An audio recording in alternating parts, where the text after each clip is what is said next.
বাংলাদেশকে নিয়ে কোন রাষ্ট্রের আর কোনো খেলা খেলতে আমরা দেব না। কে লাভবান হবে, ভারত হবে না বিজেপি হবে, আমার দেখার বিষয় না। ফ্যাসিস্ট শক্তি বসে নেই, অতীতরা নানাভাবে চেষ্টা করছে, তাদের দেশি বিদেশি দোসররা চেষ্টা করছে।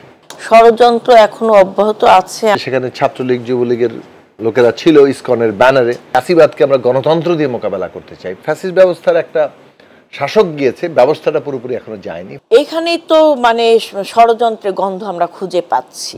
এই অন্তর্বর্তী সরকার দাঁড়িয়ে আছে ছাত্র শ্রমিক জনতার একটা অভ্যুত্থানের উপরে। আসসালামু আলাইকুম প্রিয় দর্শক, শুভেচ্ছা সহ প্রত্যেককে আমন্ত্রণ জানাচ্ছি মাই টিভি সংলাপে। দর্শক, আর এই পুরো অনুষ্ঠান জুড়ে রয়েছি আমি মাহবুব সৈকত। আজকের সংলাপে আমাদের মাঝে উপস্থিত রয়েছেন আপনাদের দুজন পরিচিত ব্যক্তিত্ব, যারা আলোচনা করবেন। আলোচনার বিষয় হচ্ছে ষড়যন্ত্র রুখতে জাতীয় ঐক্য। আমি পরিচয় করে দিচ্ছি আলোচকদের সাথে। আমার বাঁ পাশে রয়েছেন জোনায়েদ সাকি, প্রধান সমন্বয়কারী গণসংহতি আন্দোলন, এবং ডান পাশে রয়েছে নিপুণ রায়চৌধুরী, বিএনপির কেন্দ্রীয় নির্বাহী কমিটির সদস্য। আপনাদের দুজনকে মাই টিভি স্টুডিওতে স্বাগত জানাচ্ছি। প্রিয় দর্শক, আসলে বিষয়ের বা শিরোনাম হচ্ছে ষড়যন্ত্র রুখতে জাতীয় ঐক্য। আমি ঠিক এভাবে না বলে বলতে চাই ষড়যন্ত্র রুখবে জাতীয় ঐক্য। আর সেজন্যই সম্ভবত আজকের এই অন্তর্বর্তী সরকারের প্রধান ডক্টর মোহাম্মদ ইউনূসের সাথে দেশের ক্রিয়াশীল রাজনৈতিক দলগুলোর আজকে সর্বশেষ সভা হয়েছে, সন্ধ্যায় শেষ হয়েছে, এবং সেই সভা থেকে সরাসরি চলে এসেছেন আমাদের স্টুডিওতে জোনায়েদ সাকি। আমরা তার কাছেই চলে যাই। জোনায়েদ সাকি ভাই, আলোচনা কি হলো, কিভাবে আগাচ্ছেন, এই জাতীয় ঐক্য কিভাবে রক্ষা করবেন? ধন্যবাদ আপনাকে। সবাইকে সালাম শুভেচ্ছা জানাচ্ছি। নিপুণরা এখানে আছেন। দেখুন, আমরা তো বহুদিন ধরেই এই বিষয়গুলো নিয়ে কথা বলছিলাম যে বাংলাদেশে একটা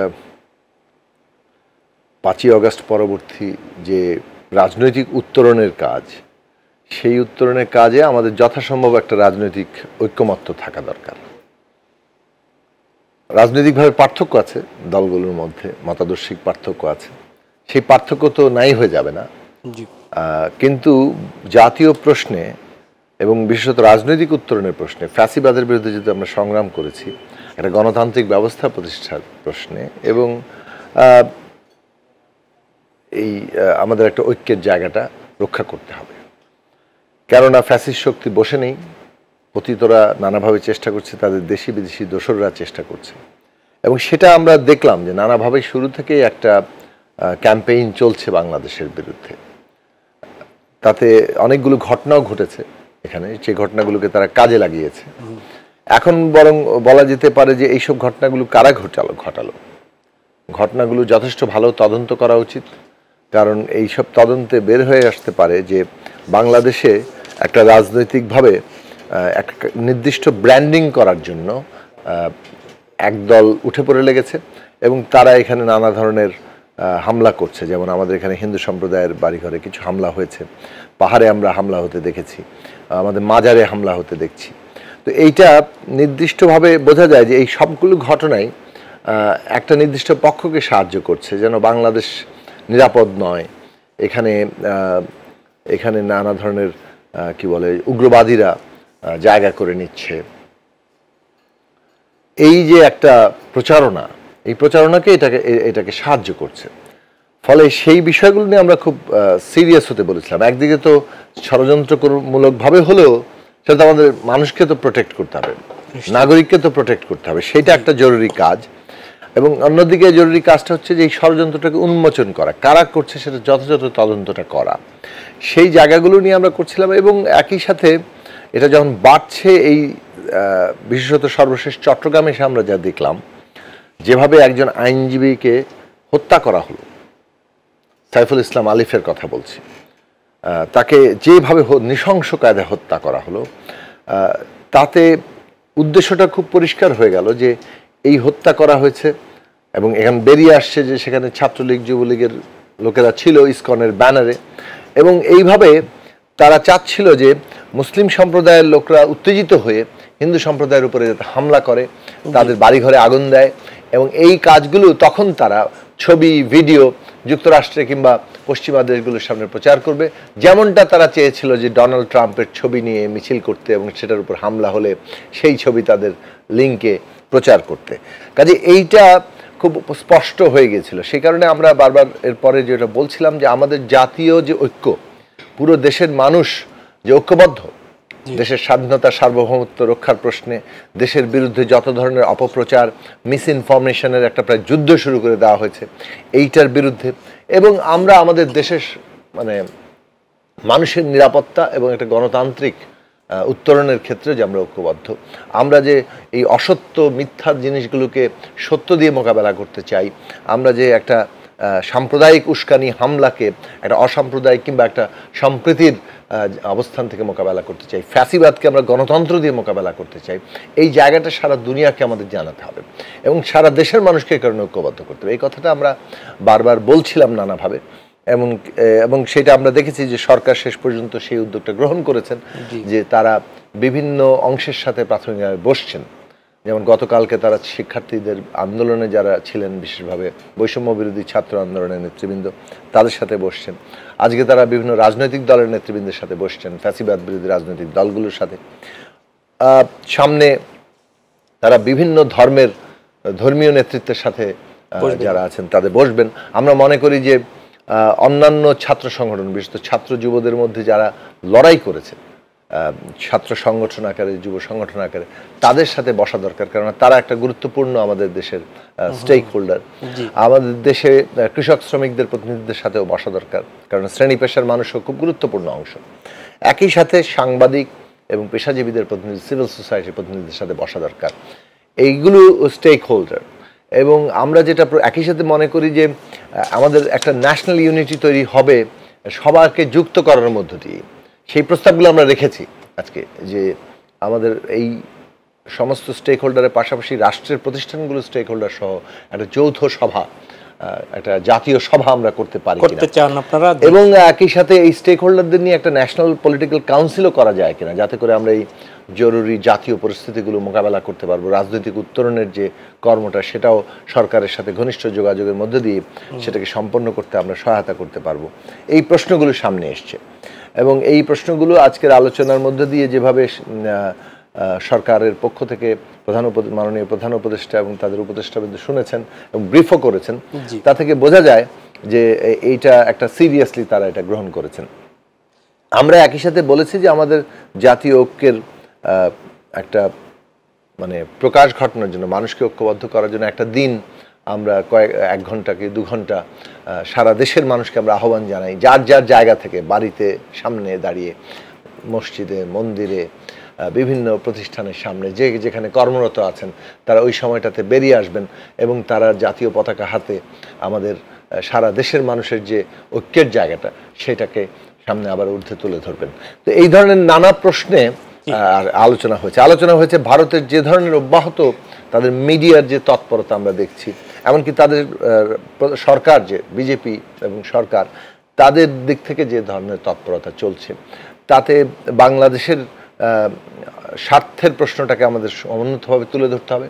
বাংলাদেশ যে আসলে আর নতজানু হবে না, বাংলাদেশ সুসম্পর্ক চায়, কিন্তু সেটা মর্যাদার ভিত্তিতে, কিন্তু নতজানু জায়গা থেকে না, এই প্রশ্নটা আমরা তুলে ধরেছি। এবং সেক্ষেত্রে আমাদের সাথে অসম চুক্তিগুলো রিভিউ করার ক্ষেত্রে আমরা সবগুলো আবার বলেছি। নিশ্চয়ই আপনার কাছে ফিরবো। আমার তখন একটা বিষয় জানারও থাকবে, সেটি হচ্ছে যে কেবল এই যে বাংলাদেশ প্রধান উপদেষ্টা ডক্টর মোহাম্মদ ইউনূস আজকে সকালের একটি প্রোগ্রামে বলেছেন বাংলাদেশ কঠিন সময় পার করছে, ঐক্যবদ্ধ থাকতে হবে। এই কঠিন সময় পার করলেই ঐক্যবদ্ধ হতে হবে কেবল, অথবা ঐক্যবদ্ধতার দিকে রাজনৈতিক দলগুলোই কি আসবে? অন্য সময় কেন ঐক্যবদ্ধ আমরা হতে পারছি না, সে প্রশ্নও থাকবে। আমি একটু ঘুরে আসি নিপুণ রায় চৌধুরী আপনার কাছ থেকে। সাকিব ভাই অনেকগুলো বিষয় বললেন, আমরা জানি যে এই আলোচনা আমরা অনেকদিন থেকেই আছি। সেখানে তিনি বললেন যে ঘটনাগুলো কারা ঘটালো, এখানে ইসকন কিংবা চিন্ময়, তাকে ইন্ডিয়ার গণমাধ্যম দেখাচ্ছে তিনি একজন সাধু, আমাদের এখানে গণমাধ্যমে উঠে এসেছেন, এবং অনেক এই যে সনাতন ধর্মাবলম্বী যারা ইসকনের নেতারাই বলছেন যে তিনি অনৈতিক কাজের জন্য সেখান থেকে বাদ পড়া হয়েছিল। প্রশ্ন হচ্ছে যে বাংলাদেশকে ভিন্নভাবে আসলে ব্র্যান্ডিং করে কারা লাভবান হচ্ছে? এটা কি ইন্ডিয়া লাভবান হচ্ছে, নাকি সেখানের সরকার যারা চালাচ্ছেন বিজেপি লাভবান হচ্ছে, নাকি ইসকন লাভবান হচ্ছেন? এর পেছনে কারা লাভবান হচ্ছে? ধন্যবাদ আপনাকে, সম্মানিত আলোচক সাকিবকে শুভেচ্ছা জানাচ্ছি। প্রথমত হচ্ছে আমরা বাংলাদেশের একটি 17 বছর ধরে ফ্যাসিস্ট রাষ্ট্রের মানে অধীনে দেশ পরিচালিত হয়েছে, রাষ্ট্র পরিচালিত হয়েছে। সেখানে গণমানুষের অধিকার এবং জনগণের আশা আকাঙ্ক্ষার কোনো প্রতিফলন ঘটে নেই। সেই জায়গা থেকে ছাত্র জনতার গণ অভ্যুত্থানের মাধ্যমে একটি স্বৈরাচার মুক্ত বাংলাদেশ, স্বাধীন বাংলাদেশ আমরা পেয়েছি। সেই বাংলাদেশে ষড়যন্ত্র এখনো অব্যাহত আছে। আমাদের সম্মানিত আলোচক সাকিব ভাই যে বিশ্লেষণ দিল সেটা খুব সুস্পষ্ট বিশ্লেষণ। তো সেই জায়গা থেকে বাংলাদেশটাকে রক্ষা করার দায়িত্ব একজন হিন্দু, বৌদ্ধ, খ্রিস্টান, মুসলিম সকলের সমান দায়িত্ব বাংলাদেশের নাগরিক হিসেবে। সেই সাথে প্রত্যেকটি গণতান্ত্রিক রাজনৈতিক দল এই দায়িত্ব ভার তাদের ঘাড়ে বর্তায় এবং তার নেতৃত্ব রাজনৈতিক দলগুলো দেন। আমার সবচেয়ে ভালো লেগেছে একটা জিনিস, যে দেশের স্বার্থকে রক্ষা করার জন্য, দেশটাকে রক্ষা করার জন্য যে ঐক্যমতের একটা টেবিল দরকার ছিল, এই অন্তর্বর্তীকালীন সরকার সেই টেবিলের শুভ সূচনা ঘটাতে পেরেছে, যেটা সকল দল মতের ঊর্ধ্বে যে দেশটাকে রক্ষা করার জন্য সকল শ্রেণী পেশা, রাজনৈতিক দল, ভিন্ন মত মানুষকে এক টেবিলে বসিয়ে তাদের সকলের মতামতের ভিত্তিতে সিদ্ধান্ত গ্রহণ করা কিংবা সিদ্ধান্ত উপনীত হওয়ার জন্য যে প্রক্রিয়া, তার জন্য আমি মাননীয় প্রধান উপদেষ্টাকে ধন্যবাদ জানাচ্ছি। এই যে একটা শুভ সূচনা হলো, আপনি যে প্রশ্নটা রেখে গেলেন যে কঠিন সময় আসলেই ঐক্যমতের প্রশ্ন, সেটা না। এই যে সূচনা সৃষ্টি করা কিংবা ইচ্ছা পোষণ করা, এটাই হচ্ছে সবচেয়ে বড়, মানে মোটা দাগে আপনাকে আগে এটাকে ফোকাস করতে হবে, যেটা এই সরকার করেছেন, অন্তর্বর্তীকালীন সরকার। এবং ইসকনের নেতা গ্রেফতার হয়েছে, হ্যাঁ, এটা আপনি বলতে পারেন এটাকে ইস্যু করে বিভিন্ন স্বার্থ সিদ্ধি করার একটা অপপ্রচেষ্টা ভারত যেমন বিগত দিনগুলোতে করে এসেছে। বাংলাদেশের জনগণের অধিকার ভুলণ্ঠিত হয়েছে, শেখ হাসিনা তার একতন্ত্র কিংবা স্বৈরতন্ত্র কায়েম করেছে ভারতের উপর ভর করে। এতে বাংলাদেশের জনগণের কোনো সন্দেহ নেই, কোনো রাজনৈতিক দলের কোনো সন্দেহ নেই। এখনো ভারত কিংবা অন্য কোনো রাষ্ট্র বাংলাদেশের এই সফলতা, এই যে স্বৈরাচার মুক্ত বাংলাদেশের এই ঐক্যমতের ভিত্তিতে সকলকে মানে নিজের স্বাধীন দেশে স্বাধীনভাবে গড়ে ওঠা কিংবা প্রোটেস্ট করার এই সক্ষমতাকে অনেকে ভালোভাবে নিচ্ছে না। এটাকে নস্যাৎ করার ষড়যন্ত্র কিন্তু দেশি বিদেশি ষড়যন্ত্রকারীদের আছে। কে লাভবান হবে, ভারত হবে না বিজেপি হবে, আমার দেখার বিষয় না। আমার দেখার বিষয় আমার দেশের ভিতরের অভ্যন্তরীণ বিষয় আমরা মোকাবেলা করব এবং সেটা সিদ্ধান্ত আমরা নেব। কারণ ১৫০০ শহীদের রক্তের বিনিময়ে স্বৈরাচার মুক্ত বাংলাদেশ আমরা গড়েছি। এর আগে ৩০ লক্ষ শহীদের রক্তের বিনিময়ে একটি স্বাধীন বাংলাদেশ আমরা গড়েছি। এই বাংলাদেশকে নিয়ে কোনো রাষ্ট্রের আর কোনো খেলা খেলতে আমরা দেব না।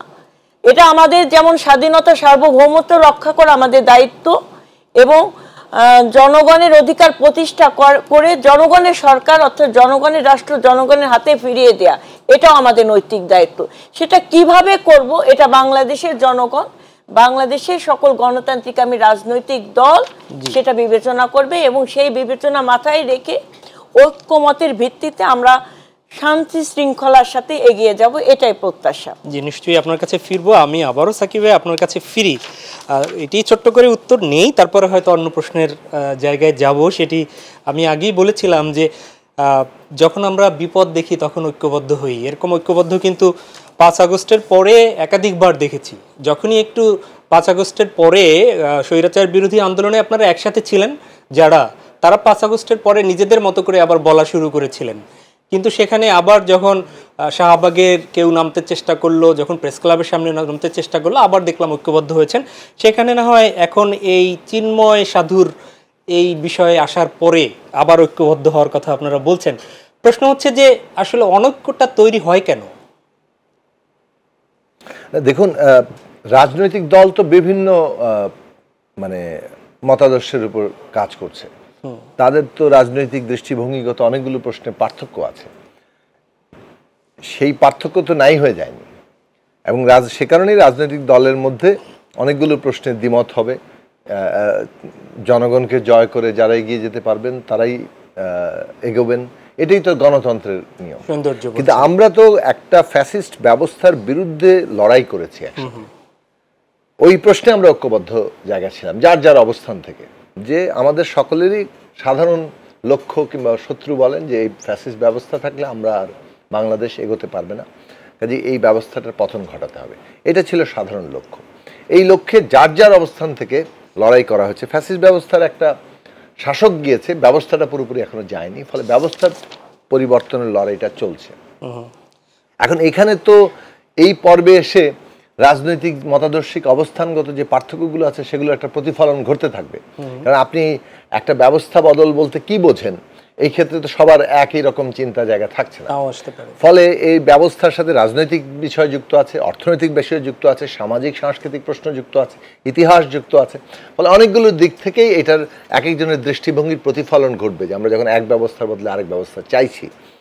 সেই দিক থেকে ন্যূনতম একটা গণতান্ত্রিক ব্যবস্থার প্রশ্নে আমাদের কথা, একটা জাতীয় ঐক্যের জায়গাটা আমরা তৈরি করতে চেষ্টা করেছিলাম, এবং সেই প্রশ্নে যাতে আমরা জাতীয় ঐক্যটা রক্ষা করতে পারি ট্রানজিশন পর্যন্ত, সেটা আমরা বারবার শুরু থেকে বলে আসছি। কিন্তু আপনি আমাদের রাজনৈতিক বিরোধ সত্ত্বেও, রাজনৈতিক মত পার্থক্য সত্ত্বেও এই কথার বিষয়ে অন্তত পক্ষে আমাদের দলের পক্ষ থেকে, আমাদের জোটের পক্ষ থেকে আমরা কিন্তু বারবার এই কথা বলছি যে কোনোভাবেই পলিটিক্যাল কনসেনসাস ব্রেক না হয় আপ টু ট্রানজিশন, মানে এই উত্তরণ পর্ব, একটা সংস্কার, গণতান্ত্রিক সংবিধান, নতুন বন্দোবস্ত, একটা নির্বাচন, এই যে পুরো পর্বটা, এই পর্ব পাড়ি দেওয়া পর্যন্ত আমাদের কনসেনসাস, সমঝোতা এবং ঐক্য রক্ষা করাকে শেষ করি। এইটার ফলে একটা দিক আমরা বলেছি, এবং আমরা সরকারকে আহ্বান জানিয়েছি যে আপনাদের এই অন্তর্বর্তী সরকার দাঁড়িয়ে আছে ছাত্র শ্রমিক জনতার একটা অভ্যুত্থানের উপরে, তাদের রক্তের উপরে, এবং এখানে অংশগ্রহণকারী অগ্রণী ছাত্ররা যেমন আছে, তেমনি সমস্ত শ্রেণী পেশার সংগঠনগুলো আছে, আমাদের সাধারণ জনগণ আছে, নাগরিকরা, অভিভাবকরা, এবং সর্বোপরি রাজনৈতিক দলগুলো যারা এটাতে একটা ব্যাপকভাবে তারা সমর্থন এবং তাদের সমস্ত কর্মী বাহিনী এটার মধ্যে কাজ করেছে। এখন এই যে সরকার, এই সরকারের তো নিজস্ব কোনো দল নেই, এই সরকারের কারো প্রতিপক্ষ না, ফলে সরকারের স্টেক হোল্ডার কারা, সরকারের সমর্থক কারা, সরকারের সমর্থন দানকারী কিংবা তার যে বলতে পারেন যে তাকে এন্ডোর্সকারী হচ্ছে এই শিক্ষার্থী, শ্রেণী পেশা, রাজনৈতিক দল, দেশের সিভিল সোসাইটি এবং রাষ্ট্রের প্রতিষ্ঠান যারা এই পুরো কাজগুলোর মধ্যে আছেন।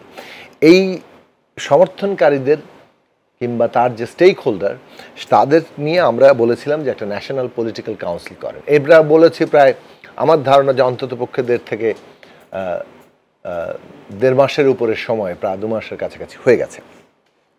ফলে আমরা জাতীয় ঐক্যের কথাটা বলছিলাম যে পুরো ট্রানজিশনের পর থেকে, এটা 5ই আগস্টের পরপর থেকে আমরা বলছিলাম। এবং দ্বিতীয় কথাটা যেটা বলেছি যে সরকারের দিক থেকে রাষ্ট্র পরিচালনার দৈনন্দিন কাজ এবং রাজনৈতিক উত্তরণ, এই দুটো কাজ তাদের, এই দুই কাজে তারা যাতে রাজনৈতিক দলগুলো, শিক্ষার্থী, সব স্টেক হোল্ডারদের ঘনিষ্ঠ যোগাযোগ এবং সহায়তা পান, তার জন্য ন্যাশনাল পলিটিক্যাল কাউন্সিল করা হোক। যার ফলে আজকে যে আপনি প্রশ্ন করলেন যে আচ্ছা কখন আমরা একটা ক্রাইসিসে পড়ছি, তখন এসে আপনি সবাইকে ডেকে কথা বলছেন, কিন্তু এটা তো অন্য সময়ে কাজ করছে না। আমরা এই ধরনের একটা কাঠামো চেয়েছি যে যাতে করে নিয়মিতভাবে তারা আলাপ আলোচনা করতে পারেন এবং আমাদের নানান রকম যে মতপার্থক্য সেগুলো নিরসন করে একটা ন্যূনতম জায়গাতে আমরা দাঁড়াতে পারি এই ট্রানজিশন কালে। সেই জায়গাটা আমরা এখনও বলছি, এবং আজকে আপনি দেখেছেন যে সংবাদ মাধ্যমে যেভাবে সরকারের পক্ষ থেকে উপদেষ্টা জনাব অধ্যাপক আসিফ নজরুল যে কথাটি বললেন, যে এই কথাটা সিরিয়াসলি আলোচিত হয়েছে যে এখানে একটা ন্যাশনাল পলিটিক্যাল কাউন্সিল কিংবা একটা সভা ধরনের করা যায় কিনা স্থায়ীভাবে, সেটা নিয়ে তারা ভাবছেন। অন্তত পক্ষে এই মুহূর্তে যে আমাদের সভারেন্টির কোয়েশ্চেন সামনে আছে, আমাদের দেশের মানুষের মধ্যে ঐক্য রক্ষার যে প্রশ্ন আছে, নিরাপত্তার প্রশ্ন আছে, বিভ্রান্তি তো ছড়াচ্ছে, এবং সবচেয়ে বড় কথা সারা দুনিয়াব্যাপী মানুষকে পোলারাইজ করার চেষ্টা করা হচ্ছে মিস ইনফরমেশন দিয়ে। এইগুলো মোকাবেলা করার ক্ষেত্রে আমরা যাতে আমাদের দেশের জনগণ যে ঐক্যবদ্ধ, সেইটার একটা প্রকাশ আমাদের কত দ্রুত ঘটানো যায়, সবাই মিলে আমরা একসাথে বসে কোনো কর্মসূচি করতে পারেন কিনা সেটি। জি, আপনার কাছে ফিরবো, আর এরপরে আমাকে একটা বিরতিতে যেতে হবে, তারপর নিশ্চয়ই নিপুণ রায় চৌধুরী, আপনার কাছে আমি যাব, তবে প্রশ্নটা আগেই রেখে দেই। সেটি হচ্ছে যে আমরা বিভিন্ন সময় দেখেছি যে এর আগেও গত ফ্যাসিস্ট সরকারের আমলে বিভিন্ন সময় সংখ্যালঘুদের উপর নির্যাতনে বিএনপি বিভিন্ন কমিটি করেছিল, সেখানে নিতাই রায় চৌধুরী সহ বিভিন্ন জনকে প্রধান করে পাঠানো হয়েছিল, তারা রিপোর্টও দিয়েছিল, সেক্ষেত্রে তাদেরকে নিয়ে কর্মসূচি দিয়েছিল। এবারের যে অভিযোগগুলো এসেছিল সেখানে বিএনপি আসলে কি পদক্ষেপ নিচ্ছে, কিংবা আপনাদের মানে এই বিষয়ে পর্যবেক্ষণটা কি? দেখুন, প্রথমত হচ্ছে যে বিগত সরকারের আমলে, স্বৈর শাসকের আমলে যে ঘটনাগুলো ঘটেছে সারা বাংলাদেশে, প্রত্যেকটি ঘটনার সাথে আপনার বিএনপির প্রতিনিধি টিম গঠন করা হয়েছে। সরজমিনে আমরা ভিজিট করেছি এবং অনেক টিমের সাথে আমার যাওয়ার সুযোগ হয়েছে। আমি নিজেও তদন্ত করেছি, আলাদা রিপোর্টও আমরা দিয়েছি এবং সেটা গণমাধ্যমের মানে সরাসরি প্রকাশ করা হয়েছে। কিন্তু কোনো তদন্তের সুষ্ঠু বিচার কিন্তু আমরা পাইনি, যার কারণে এই ঘটনাগুলো কিন্তু ঘটেছে এবং যারা ঘটনা ঘটিয়েছে তারা কিন্তু অন্তরালেই তারা চাপা পড়ে গিয়েছে, তাদের আসলে কোনো বিচার হয়নি। তো বর্তমানে মানে 5 আগস্টের পরে যে ঘটনাগুলো ঘটেছে সেটা আমার অবজারভেশন থেকে আমি বলতে চাই যে এই ঘটনাগুলো যে মানে হিন্দু সম্প্রদায়কে টার্গেট করে আক্রমণ করা কিংবা সাম্প্রদায়িক আক্রমণ সেটা না, আপনি বলতে পারেন ধর্মীয় কোনো বিষয় না। ধরেন একটা জায়গায় 5 জন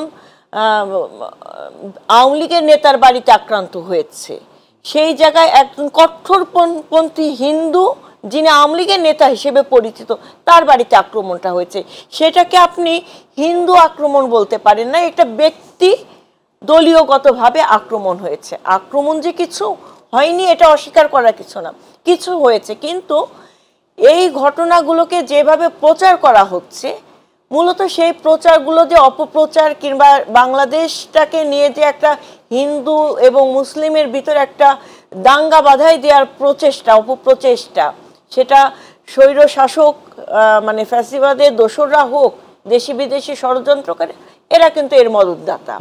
তো সেই জায়গা থেকে আপনি দেখেন 5 তারিখের পর, 5 আগস্টের পর আমাদের সবচেয়ে বড় উৎসব হিন্দু সম্প্রদায়ের দুর্গাপূজা।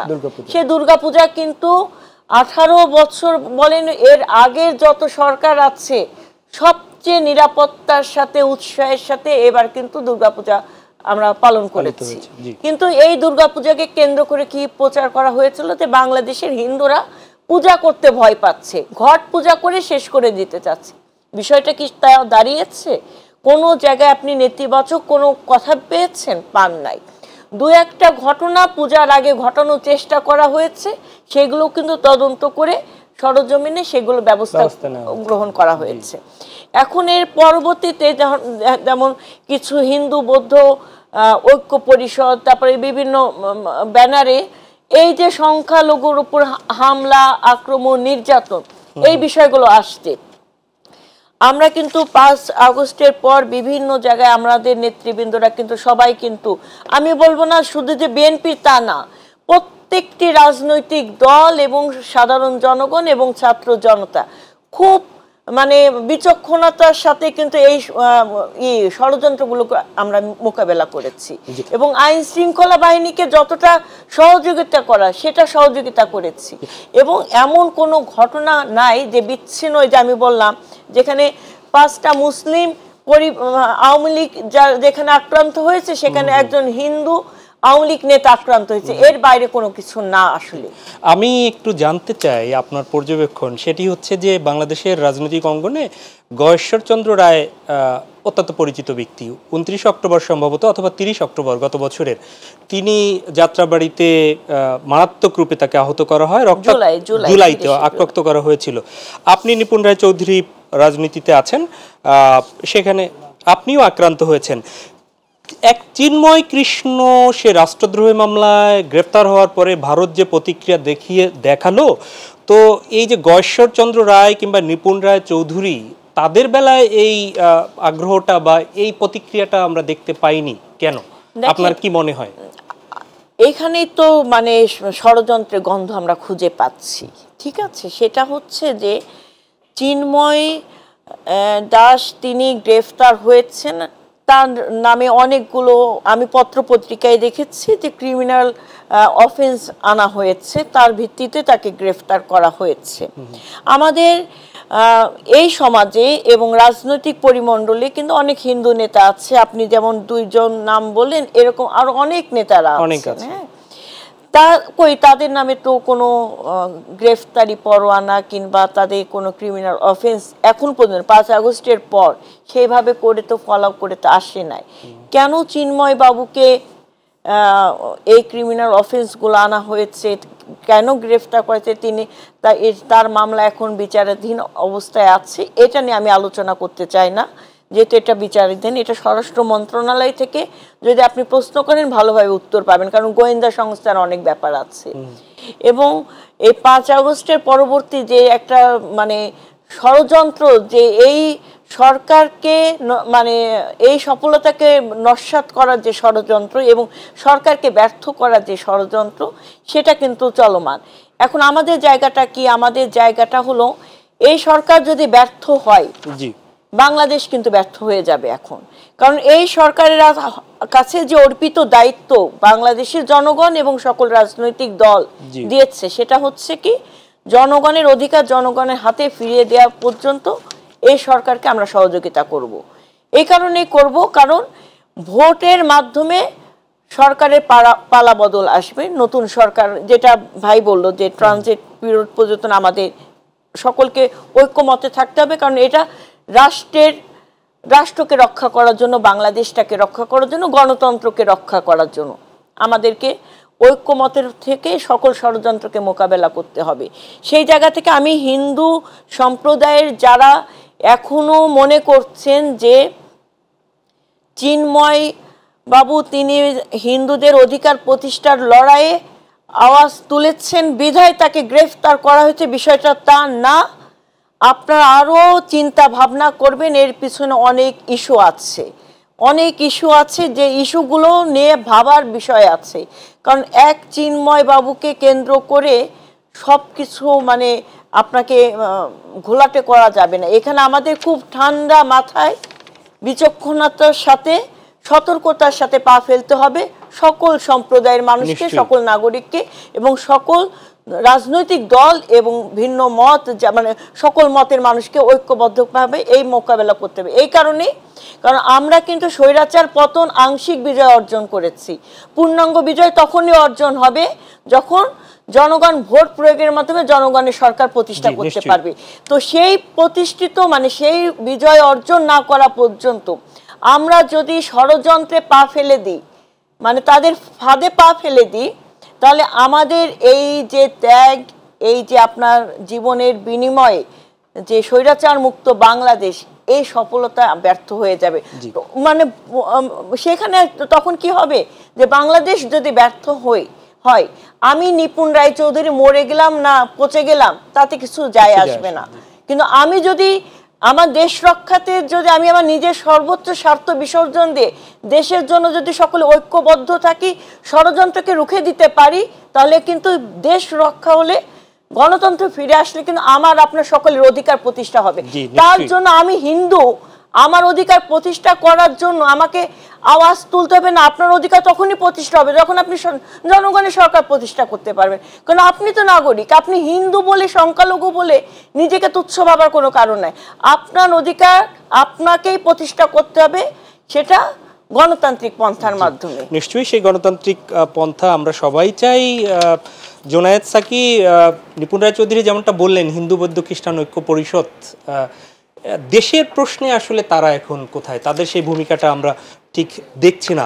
আমরা দিক থেকে কাল্পনিক বাংলাদেশ তৈরির চেষ্টা হচ্ছে দুনিয়ার সামনে, সেখানে আসলে দিদি যেটা সুস্পষ্টভাবেই বললো যে সেখানে সাম্প্রদায়িক কোনো বিষয় থাকতে পারে না, সেইটার জায়গায় কি ওনরা একটু পিছিয়ে আছে দেখলেন না? এখানে আমাদের একটা জায়গা পরিষ্কার করতে হবে যে বাংলাদেশ আমাদের সব নাগরিকের জন্য, সেটা ধর্ম, জাতি, লিঙ্গীয় পরিচয়, বর্ণ কিংবা রাজনৈতিক বিশ্বাস, জীবন চর্চা, যার যেই জায়গাটা থাকুক, বাংলাদেশের নাগরিক মাত্রই এটা তার জন্য নিরাপদ ভূমি। আইনের বাইরে তার জন্য কিছুই হবে না। তিনি যদি কোনো আইন অমান্য করেন, সেক্ষেত্রে রাষ্ট্র তার সেখানে আইনের ব্যবস্থা নেবে, কিন্তু তার জীবনের নিরাপত্তা, তার আইন অনুযায়ী যে কোনো অধিকার যে থাকে সমস্ত অধিকার তিনি ভোগ করবেন, এই মর্যাদা তার থাকবে, এইটা আমাদের নিশ্চিত করতে হবে। এটা রাষ্ট্রের অঙ্গীকার, এটা আমাদের এই নতুন পলিটিক্যাল সিস্টেমের মধ্যে এইটাই অ্যাচিভ করতে হবে আমাদের। এটা এই আস্থাটা স্থাপন করতে পারলেই আমরা আমাদের নাগরিকদের মধ্যেও এই যে নানানভাবে আশঙ্কাজাত নানান অবস্থান, বিভাজন ইত্যাদি যেগুলো আছে সেগুলোকে আমরা দূর করতে পারবো। হ্যাঁ, কেউ তারপরও ধরুন অনেকের দালালি করবে সোজা সাপটা ব্যবসা বললে, কিন্তু আমরা আগে আমাদের নিজেদের ভেতরের সমস্যা যদি দূর করতে পারি, তাহলে যখন তারপরও কেউ দালালি করবে তাকে সেফ দালালি হিসেবে আমাদের দেখতে হবে। কিন্তু অনেকেই দেখা যায় যে একটা পারসেপশন থেকে, নিরাপত্তাহীনতার জায়গা থেকে অনেক রকম রাজনৈতিক ভূমিকা নেন, সেগুলো আমাদের প্রথমে দূর করা দরকার। এই জন্য আমরা সরকারকে বলেছি যে ধরে নিলাম ষড়যন্ত্রমূলকভাবেই একটা পক্ষ, বিশেষত ফ্যাসিস্টরা, যেটা পরিষ্কারভাবে দেখা গেছে, তারা যে একটা হিন্দু সম্প্রদায়ের বাড়িতে হামলা করছে কিংবা পাহাড়ে কোনো হামলা করছে, তাহলে আমাদের কাজটা কি হবে? আমাদের কাজ হবে প্রথমত এই যে হামলার যারা শিকার হচ্ছেন, তারা তো হামলার শিকারই হচ্ছেন, তাকে প্রোটেক্ট করা, এটা সরকারের প্রথম দায়িত্ব। তারপরে দ্বিতীয়ভাবে খোঁজা এই যে ষড়যন্ত্রমূলকভাবে কারা এটা করছে। প্রথমত ষড়যন্ত্রমূলকভাবে না করলেও যারা এরকম উগ্রবাদী চিন্তা হয়ে কিংবা জমি দখলের উদ্দেশ্যে এগুলো করে, তাদেরকে অবশ্যই আইনের আওতায় আনতে হবে। আওয়ামী লীগ আমলে আপনার খেয়াল থাকবে একজন সংবাদকর্মী হিসেবে যে আমি ব্যক্তিগতভাবে আমি আরো বেশ কয়েকজন আমরা নেতৃত্ব, ডক্টর জাফরুল্লাহ চৌধুরী, প্রয়াত জাফরুল্লাহ চৌধুরী, তার মানে একের পর এক এমন কোনো মানে ঘটনাস্থল হয়নি আমার খেয়াল পড়ে না যে আমরা যাইনি, প্রত্যেকটি জায়গায় গিয়েছি, হয়তো একটা দুটো ঘটনা বাদ যেতে পারে। তো আমরা সেই সব জায়গায় নিজেরা তদন্ত করার চেষ্টা করেছি যতটা পারা যায়, এবং তাতে এই সিদ্ধান্ত আমরা পৌঁছেছি যে এগুলো বেশিরভাগই রাজনৈতিক উদ্দেশ্য প্রণোদিত অথবা দখলদারি উদ্দেশ্য প্রণোদিত, পেট্রোনাইজ বাই দি প্রশাসন। কারণ প্রশাসন ঘটনাগুলোকে প্রোটেক্ট মানে ঠেকিয়ে দেওয়ার জন্য এবং মানুষকে প্রোটেক্ট করার জন্য কোনো উদ্যোগ নেয়নি। এইটা আগের প্রশাসন, আমি আগে আওয়ামী লীগ আমলের কথা বলছি, এর আগেও আমরা দেখেছি। তা আমাদের বক্তব্য ছিল যে প্রশাসনকে জবাবদিহিতার আওতায় আনতে হবে। এই সরকারের কাছে আমরা যেটা বলে আসছি, যদি আপনি ওই একটা জেলার ডিসি, এসপি, উপজেলার ইউএনও, ওসি, তাদেরকে যদি আপনি ধরেন যে কি কারণে আপনার এলাকায় ঘটনা ঘটলো, তাকে যদি জবাবদিহিতার আওতায় প্রথমে আনা হয়, দেখবেন যে বেশিরভাগ জায়গাতেই আগে ঠিক হচ্ছে, কারণ তখন তারা তৎপর হবেন তাদের প্রোটেকশনের জন্য। এক তো এখন মূল বিষয়টা হচ্ছে যে প্রথমত আমাদেরকে এই ধরনের হামলা প্রতিরোধ করার চেষ্টা করতে হবে, প্রিএমপ্টিভ পদক্ষেপ নিতে হবে যাতে ষড়যন্ত্রগুলোকে ভেঙে দেওয়া যায়। কিন্তু দ্বিতীয়ত যে জায়গাটা, যে এই যে ষড়যন্ত্র হচ্ছে, এই ষড়যন্ত্রের ব্যাপারে আমাদের সারা দুনিয়াকে এক্সপোজ করতে হবে। আমরা এখানে যে মিস ইনফরমেশন চলছে এই বাংলাদেশের বিরুদ্ধে, এটা একটা যুদ্ধের রূপ নিয়েছে, অর্থাৎ মিস ইনফরমেশনের যুদ্ধ চাপিয়ে দিয়েছে আমাদের উপরে। আমরা কি চুপচাপ বসে আছি? আমরা কি সারা বাংলাদেশের মানুষ, এক দেশের ভেতরে যা আছে, আমাদের প্রবাসী যারা আছেন, আমাদের যত রকম তরুণরা আছেন, তারা কি সোশ্যাল মিডিয়ায় সমস্ত সংবাদ মাধ্যমের প্রতিটি ঘটনাকে ওদের যে ঘটনাগুলো তারা প্রচার করছে সেগুলো ফ্যাক্ট চেক করে আমরা সেগুলোকে কাউন্টার প্রচারণা নিতে পারছি? ওরা কিন্তু সফল হয়ে যাচ্ছে। ব্রিটেন থেকে ইতিমধ্যে বাংলাদেশে কি বলে একটা চলাফেরার সতর্কতা জারি করা হয়েছে। তার মানে এই ধরনের যে নানা রকম প্রচারণা, তার যে কিছু কিছু প্রভাব তৈরি হচ্ছে সেটা আমরা দেখতে পাচ্ছি। ফলে আমাদেরকে পুরোপুরি মানুষের সামনে তুলতে হবে যে এই ধরনের প্রোপাগ্যান্ডা বাংলাদেশকে একটা ব্র্যান্ড চিত্রিত করার এটা পুরোপুরি হচ্ছে একটা স্বার্থান্বেষী মহলের, এবং তারা অধিকাংশ ঘটনাই যেটা ভারতে ঘটছে, ভারতে এক মন্দিরের সামনের ঘটনাকে বাংলাদেশের ঘটনা বলে তারা চালিয়ে দিচ্ছে। এই জিনিস আমাদেরকে রুখতে হবে। তারপরে ধরুন আক্রমণ হচ্ছে, যে কথাটা আমার মনে হয় যে নিপুণ রায়চৌধুরী অত্যন্ত সঠিকভাবে বলেছেন, যে অনেক ক্ষেত্রেই দেখা গেছে, যেমন অন্তত রংপুরের যে হারাধন, এটা তো বলতেই হবে যে সে ওখানকার একটা ওয়ার্ড কাউন্সিলর ছিলেন এবং তিনি আওয়ামী লীগের অন্যতম টেরর ছিলেন। মানে তার একটা হচ্ছে আওয়ামী লীগের মানে যাকে বলে সোজা একটা সন্ত্রাসী নেতা। তো সেই সন্ত্রাসীরা যখন তার বিরুদ্ধে মানুষের বিক্ষোভ হয়েছে, সেইটাকে এখন যদি একটা আপনি বলতে পারেন যে হ্যাঁ আওয়ামী লীগের একটা নেতাকে এভাবে গণপিটুনি দিয়ে হত্যা করা হয়েছে, কিন্তু যেটা যারা সেটা তো মানুষের তখন 5 তারিখের যে বিক্ষোভ সেইটার জায়গাতে, কিন্তু এটা তো হিন্দু সম্প্রদায় বলে করা হয়নি। এই প্রশ্নটা আমাদের গুরুত্বের সাথে নিতে হবে। আরেকটা বিষয় হচ্ছে যে আক্রমণের প্রশ্নে ওবায়দুল কাদের সাহেব কি বলেছিলেন? প্রথম রাতেই নাকি লাখ লোক, কেউ 2 লাখ, কেউ 5 লাখের কথা বললেন। আজকে বাংলাদেশে আমরা প্রত্যেকটি ঘটনাকেই নিন্দা জানিয়েছি, আমরা প্রত্যেকটি ঘটনাকে অনাকাঙ্ক্ষিত মনে করি, কিন্তু মানুষের যে বিক্ষোভ তৈরি হয়েছিল সেটা তো সবকিছু আপনি চাইলেও নিয়ন্ত্রণ করতে পারেন না।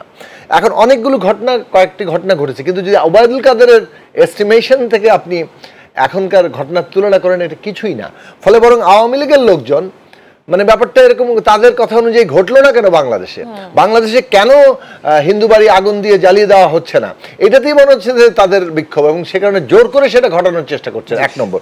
2 নম্বর হচ্ছে, আমি বরং আওয়ামী লীগ সমর্থকরা চিন্তা করে দেখুন তো, এখনো বহাল তবিয়তে তারা অনেক প্রশাসন, রাষ্ট্রীয় প্রতিষ্ঠানে আছেন, ব্যবসা বাণিজ্যে আছেন, বহাল তবিয়তে বেশিরভাগ লোকজন আছে।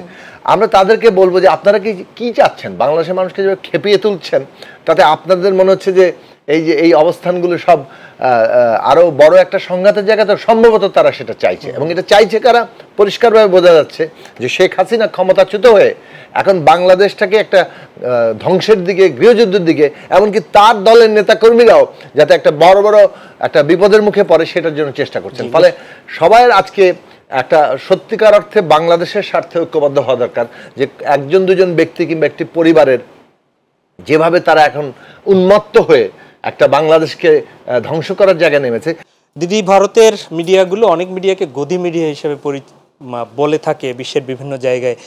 আমরা দেখেছি যে সাম্প্রতিক সময়ে যেখানে কোনো তথ্য প্রমাণ ছাড়া শুধু সাম্প্রদায়িক উস্কানি দিয়ে যাচ্ছে, তার বিপরীতে কিছু জায়গায় কয়েকটি প্রদেশ ঘোষণা করেছিল যে বাংলাদেশের অতিথিদের তারা হোটেল মোটেল দিবে না, কিন্তু আজকে আমাদের পার্শ্ববর্তী যে ইটা রয়েছে কলকাতার, সেখানের যে অল ইন্ডিয়া মেডিকেল অ্যাসোসিয়েশন বলেছে যে চিকিৎসা পরিষেবায় 10% ছাড়ের ঘোষণা দিয়েছে কলকাতার হাসপাতালগুলো বাংলাদেশিদের জন্য।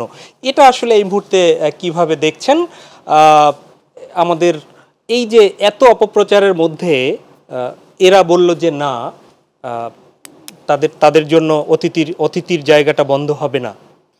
দেখুন, ভারতের অর্থনীতির একটা বিশাল জায়গা, ভারতের অর্থনীতির একটা বিশাল জায়গা বাংলাদেশ নির্ভর হয়ে আছে।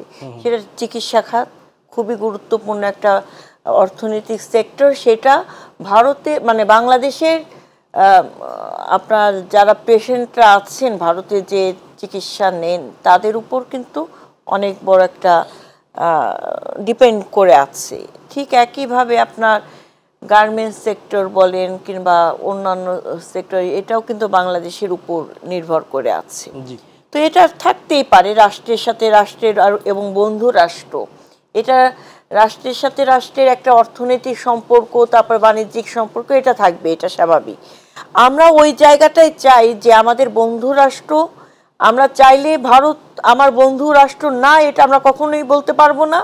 ওই জায়গাটা ওইখানেই চিরস্থায়ী হবে, ঠিক আছে, থাকবে এবং ভবিষ্যতেও থাকবে। ভারতেরও কিন্তু বোঝা উচিত যে বাংলাদেশ আমাদের বন্ধু রাষ্ট্র, এবং এই জায়গাটা চাইলে বাংলাদেশকে চাইলে ভারত উল্টাই দিতে পারবে, দখল করে নিতে, সেই সুযোগ নাই তো, ঠিক আছে। তো সেই জায়গা থেকে ব্যক্তির সাথে সম্পর্ক না, রাষ্ট্রের সাথে রাষ্ট্রের সম্পর্ক, জনগণের সাথে জনগণের সম্পর্ক, রাষ্ট্রের সম্পর্ক, এটা হওয়া উচিত। তো সেই জায়গাটা আমরা সবসময় বলে আসছি এবং আমরা চাই সেই সম্পর্ক যেন বজায় থাকে। এই অপপ্রচার কিংবা ব্যক্তিকে কেন্দ্র করে সম্পর্ক স্থাপন করা, ভারত এতকাল ধরে এই 15-17 বছর ধরে যা করে এসেছে, সেটা তো এখন আর সম্ভব নয়, তাই না? সেই জায়গায় ওনাদের কূটনৈতিক চিন্তা ভাবনা কিভাবে চেঞ্জ করবে এবং বাংলাদেশের জনগণের সাথে কিভাবে আস্থার সম্পর্ক স্থাপন করবে, সেটা ভারতকে নির্ধারণ করতে হবে। এবং সেই জায়গা থেকে আমরা যারা রাজনীতি করছি কিংবা বর্তমানে যারা অন্তর্বর্তীকালীন সরকারে এই অবস্থায় এখন দায়িত্বে আছেন, রাষ্ট্রের দায়িত্বে, আমাদেরও মেকানিজম সেইভাবে থাকবে। কিন্তু আমাদের উপর ষড়যন্ত্র করে, বাংলাদেশের উপর ষড়যন্ত্র করে, জনগণের অধিকারকে ভুলণ্ঠিত করে দেশের ভিতর দাঙ্গা বাঁধানোর অপপ্রচেষ্টা চালিয়ে কোনো বন্ধুত্ব টিকে থাকতে পারে না।